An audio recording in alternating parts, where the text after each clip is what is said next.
this new year unfolds, it's pivotal. I say pivotal for as employer branding professionals to chart the course to navigate our organization successfully through the new year of employer branding. This first quarter is not just about setting goals, it's about laying the strategic foundations that will define your employer brand throughout the year if you have not done that yet.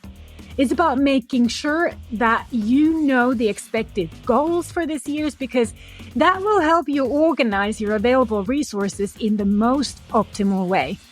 It's also about looking back to that previous year. If you were taking employer branding actions last year, evaluate what worked and what didn't work, and make sure that your resources are not spent on actions and activities that did not return the expected value for the organization. Because you want to optimize your new year of employer branding to make sure that whatever you're doing on employer branding is helping to impact, and that impact will grow, as will your strategic employer branding skills.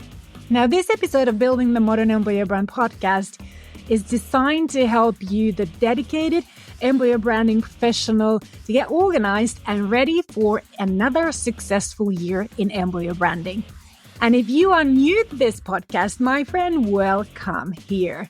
My name is Susanna Rantanen, and I'm here to guide you to make the most of your employer branding and recruitment marketing career so that you can experience professional joy, achievement, and success. And this podcast is exactly what you want to integrate into your weekly routine if you're working in employer branding or talent acquisition or talent marketing. And as one of the top employer branding experts and influencers, I'm your guide. I want to be your guide and your mentor in modern employer branding. And I want to give you practical and logical, but science-based tips to help you convince and convert your relevant talent audiences.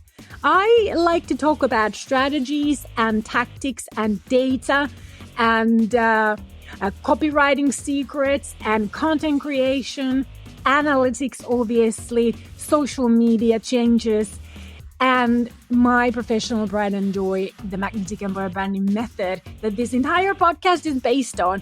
And if you don't know yet, I'm writing a book about that, and it's going to be out this autumn. Now stick with me, and you'll learn how to win sustainable attention in a world where attention is no longer a default.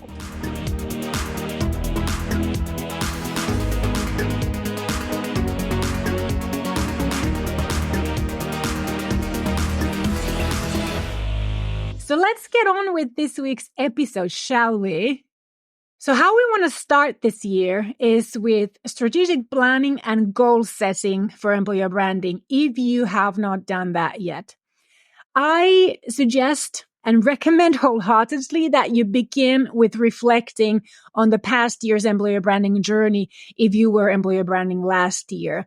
Always start a new season with a clear picture of what worked and what didn't work the previous year.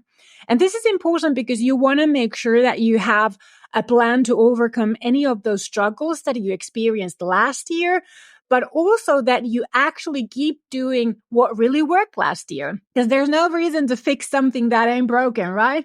So, and that's, I think, especially vital in a long-term activity like employer branding.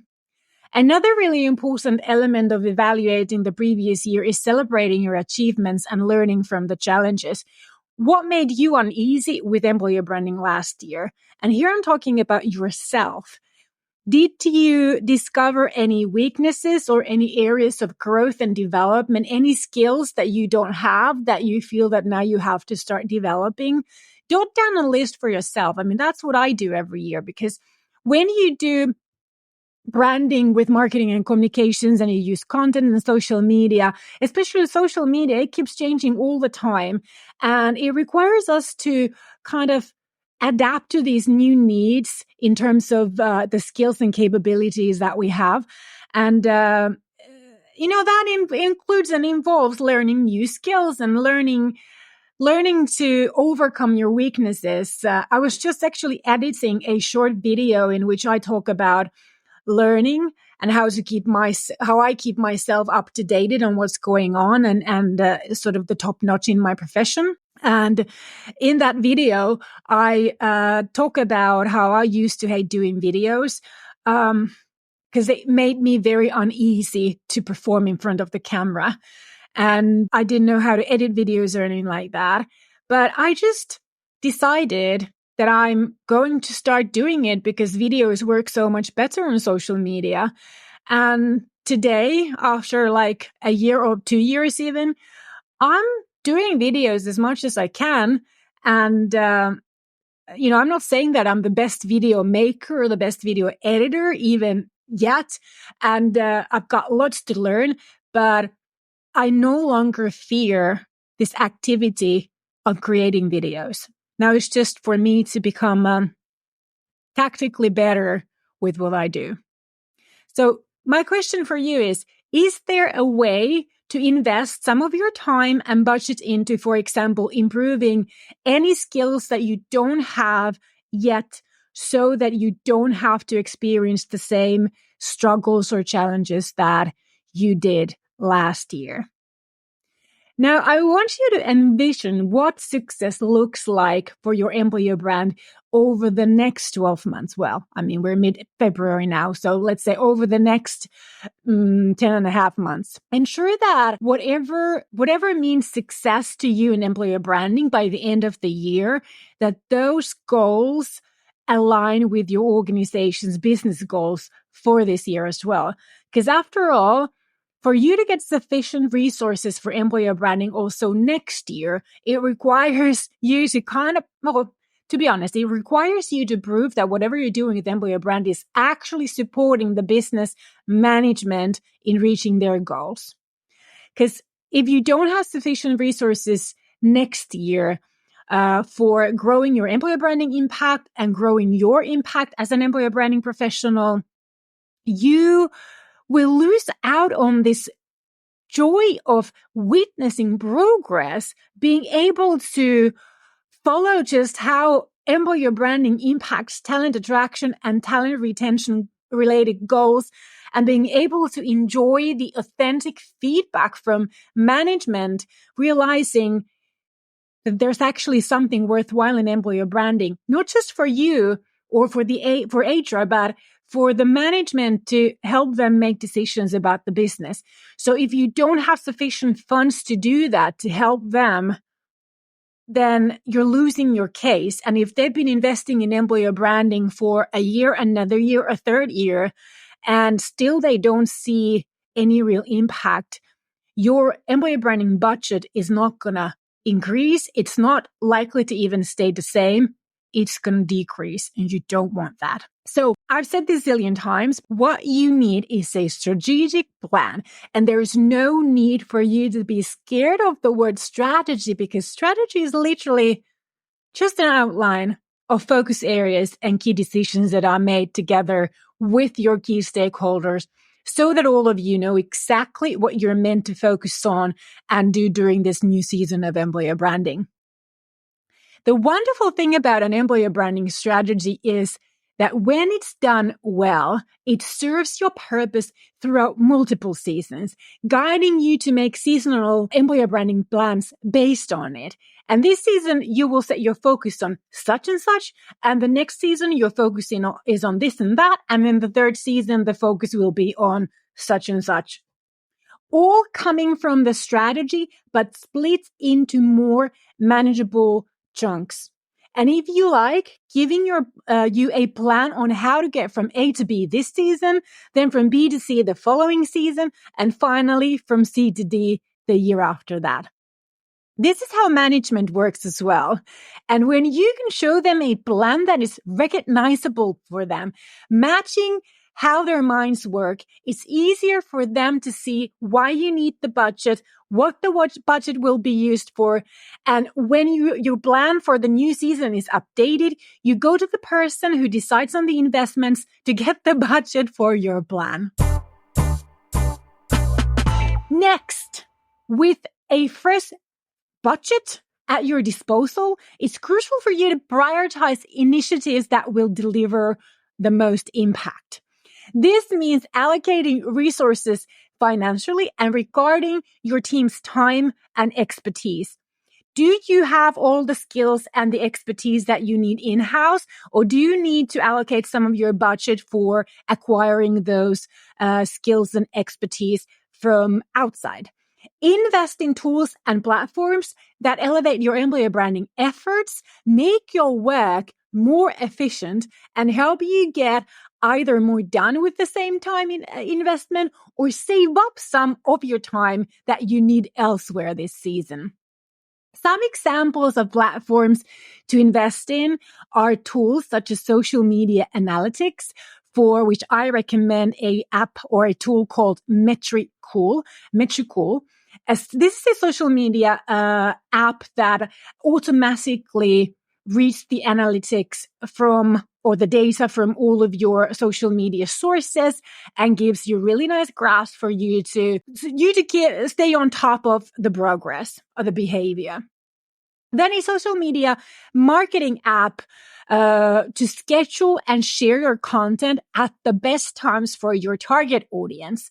We have used Buffer for this for over a decade. There's plenty of others, but I like Buffer because it's very simple, it's very cost effective. If you want to get more from your employees and more employee advocacy content, come back for another episode next week because I have a guest from a company called Martech. This is a company that offers AI-powered employee content generation tools. And I'm going to be interviewing this guest later today. So I look forward to hearing his thoughts on employee generated content. And the key here is, however, to be effective with budgeting early on, because this will ensure you that you have the means to execute your plans for this season without constraints. That's why I advise you to schedule time from next November or even October, let's say November, so that you can start building your case for budgeting early enough for the coming year. Now, what about employer brand marketing plans for talent acquisition and retention? Does it look like your employer branding activities should support your organization more internally or externally this year? Do you know? Does your organization have any plans that will require you to shift your employer branding focus this year to something specific that will help the business? This is something for you to find out. The more you can show that employer branding is literally supporting the business with challenging areas in relation to talent retention and talent attraction, the more seriously the top management will regard employer branding. Now, the new year often signals a flurry of hiring activity. But if your organization is going through a change accelerated by growth or a change in the business strategy, merger and acquisition, layoffs, or iterating your company culture, your employer branding should actually focus on talent retention. And based on your available resources, you need to decide who needs your employer branding support more. Is it talent acquisition or your people and their nearest managers? Now, if the answer is talent acquisition, consider what your budget allows you to do and what your key concerns are in the talent market.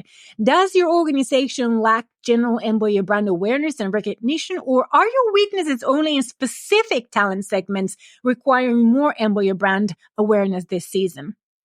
But I want you to be careful that your employer branding does not turn into recruitment campaigns, because then you are spending your employer branding budget on activities that are not generating expected long-term value, and you will really have difficulties proving your case for the management for the next year's budget. And by the way, in most organizations, recruitment marketing budgets come from the hiring manager's budgets when employer branding budget is separate and for the whole organization. So you don't want to use your employer branding budget on individual hiring managers and their specific individual needs, because then it's away from the other managers and the whole organization. So if your A hiring manager's need recruitment campaign is going to have to come from their budget. Okay. Have you heard of our Instant Employer Brand Accelerator method? This method is designed for in-house talent acquisition professionals to help them develop a systematic recruitment marketing strategy for talent acquisition. This marketing method is ideal for organizations with medium to high levels of annual talent acquisition, where strategic employer branding is either not an option or too far away from local talent acquisition to help you truly. For more information, check out the show notes article for this episode that you can find on modernemployerbrand.com/podcast, followed by the number of this episode. Now, regardless of your focus this season, active communication on social media reaches your target audiences internally and externally. Did you know that oftentimes your people learn more about what's going on in your organization from social media than from internal communication channels? If this is the case in your organization, leverage channels your people are active on and let them know so that they follow your content on social media. The difference between employer branding your organization and attracting job seekers towards a specific role and business division in your organization can feel like a thin line in sand, but it's not. Any content you create to aid the recruitment process for a specific role during that campaign should be time sensitive and relevant to the current situation. Get a budget for this from the hiring manager or the business unit.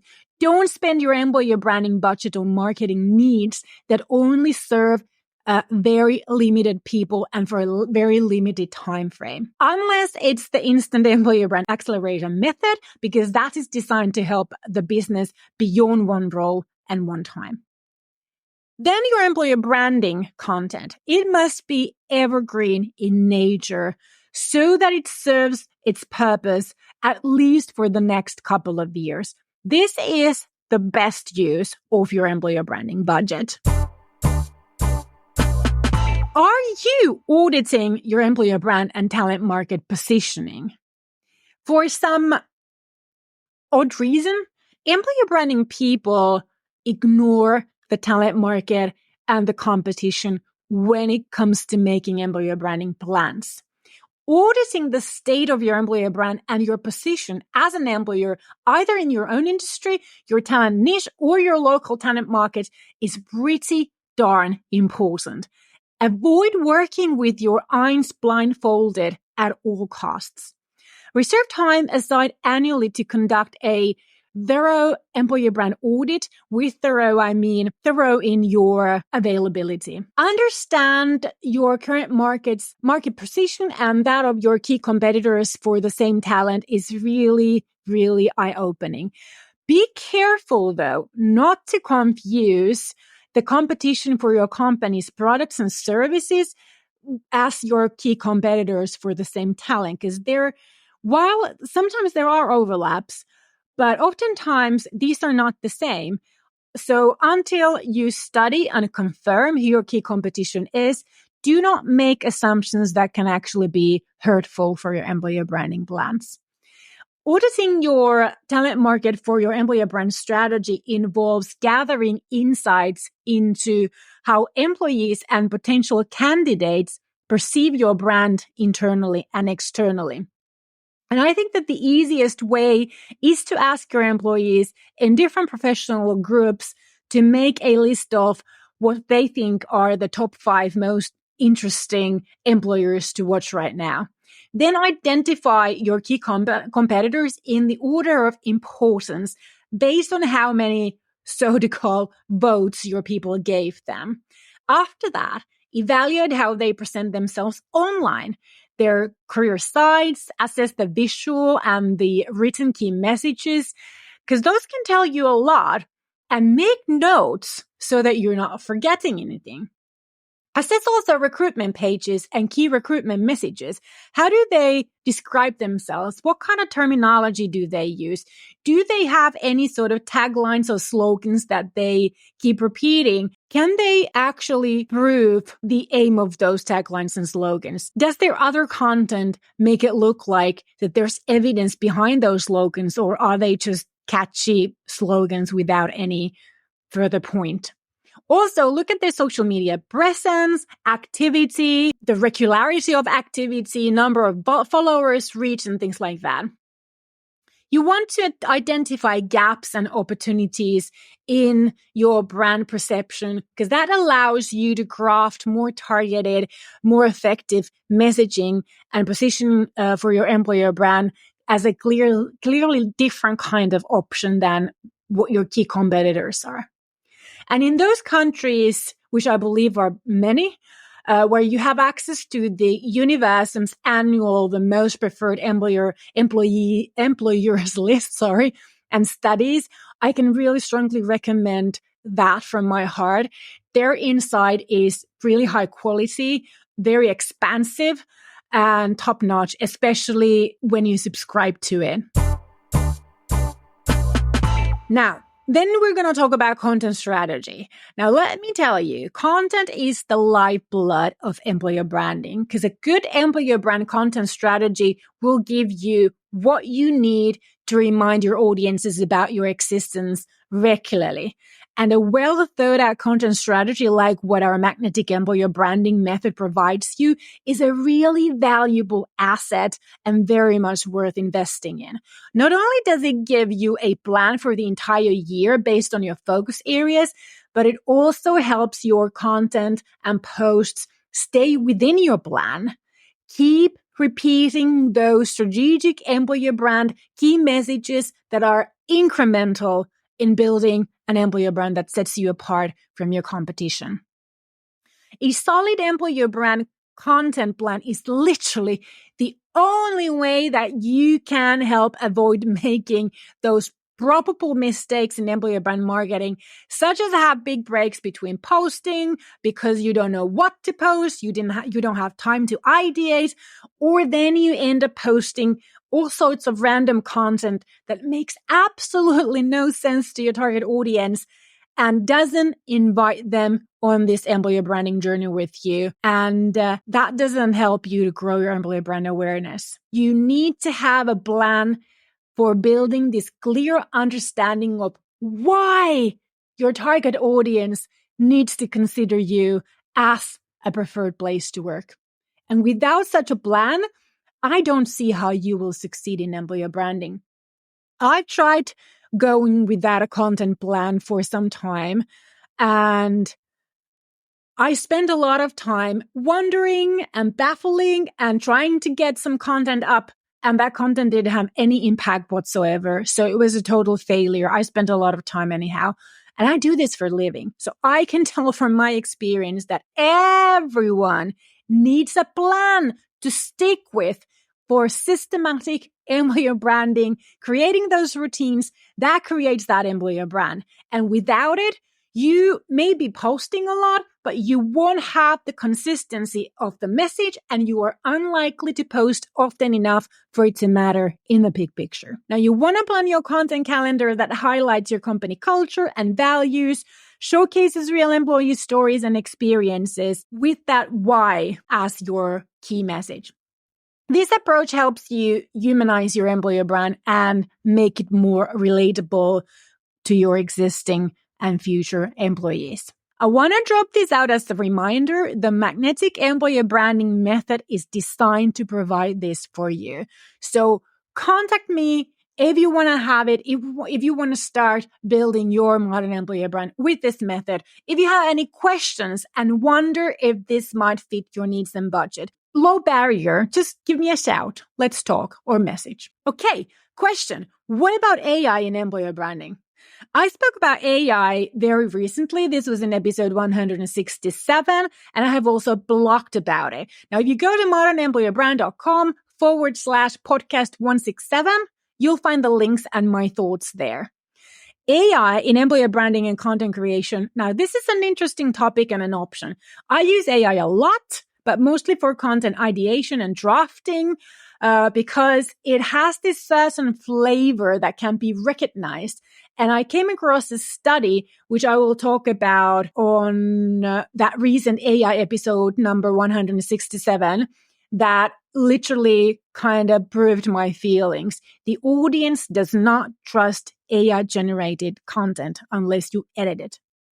Therefore, my advice at this time is absolutely make the most of AI for ideation, for research, but be very wary of not publishing AI-generated content, at least not without editing it first. Otherwise, your employer brand sounds like an artificial intelligence tool, and the same as your competitors also using AI. Now, if you publish AI content in your employer branding, you're actually not following the employer branding basics of being authentic and building trust. Now, I've heard, though, that there are new emerging tech, for example, for providing virtual reality workplace tours, which I find really fascinating and a great possibility for employer branding. I don't have any examples to share with you yet. If you do, let me know, because I want to do some research on those. Otherwise, when I find out, I'll share. Okay. Then we want to talk about diversity, equity, and inclusion. Now, DEI should be more than just a buzzword in your employer branding strategy and content. And the start of the year is always an ideal time to set the ambitious, because they need to be ambitious, DEI objectives, plan meaningful initiatives, and communicate your company's commitment to fostering an inclusive workplace. A stronger focus on DEI, I think that will enrich your organizational culture, but also appeal to a much broader range of job seekers. And this can't do anything but benefit your business. Now, I recently spoke about inclusiveness in employer branding at this European She is Tech event, and you can actually watch my speech on my YouTube channel. The handle is my usual social media handle at Rantanen Susanna.